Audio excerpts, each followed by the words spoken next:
तपाई आफ्नो घरमा बाथरुम बनाउँदै हुनुहुन्छ? घरमा बाथरुम बनाउँदा राम्रो देखिने मात्रै नभएर फंक्सनल र सेफ हुन पनि आवश्यक छ।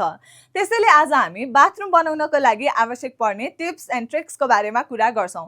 सुरुमा कुरा गरौँ बाथरुमको साइजको बारेमा। यदि तपाईको घरमा स्पेस सानो छ भने तपाईले मिनिमम 4x6 को बाथरुम बनाउन सक्नुहुन्छ। त्यसैगरी काठमाडौँको घरहरुमा स्ट्यान्डर्ड र कम्फर्टेबल साइजको लागि 5x8 को बाथरुम बनाउन सकिन्छ।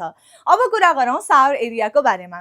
शावर एरिया बनाउँदा तपाईले मिनिमम पनि 3x3 को बनाउन सक्नुहुन्छ र यो भन्दा ठूलो साइज चाहिँ तपाईको बाथरुम अनुसार नै बनाउन सकिन्छ। अब बाथरुम बनाउँदा तपाईले फ्लोर स्लोपलाई पनि मेन्टेन गर्नुपर्ने हुन्छ। यसले तपाईको बाथरुममा पानी जम्नबाट बचाउँछ। बाथरुम बनाउँदा तपाईले मिनिमम पनि 1:80 को स्लोप मेन्टेन गर्न सक्नुहुन्छ टुवर्ड्स द ड्रेन। त्यसैगरी बाथरुममा सबैभन्दा इम्पोर्टेन्ट कम्पोनेन्ट हुन्छ वाटरप्रुफिङ। बाथरुमको फ्लोरमा वाटरप्रुफिङ गर्दा तपाईले प्रपरली मेम्ब्रेन सिट प्रयोग गरेर वाटरप्रुफिङ गर्नु होला र वाल्समा पनि तपाईले मिनिमम 6 फिट को हाइट सम्म वाटरप्रुफिङ गर्दा निकै राम्रो हुन्छ। तपाईले बाथरुमको फ्लोरमा टाइल्स हाल्दा एन्टी स्किड टाइल्सको प्रयोग गर्न सक्नुहुन्छ।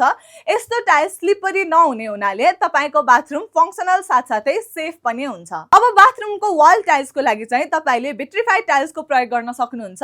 भिट्रिफाइड टाइल्सको सेरामिक टाइल्स भन्दा अझै राम्रो स्क्रैच रेसिस्टेन्ट हुन्छ।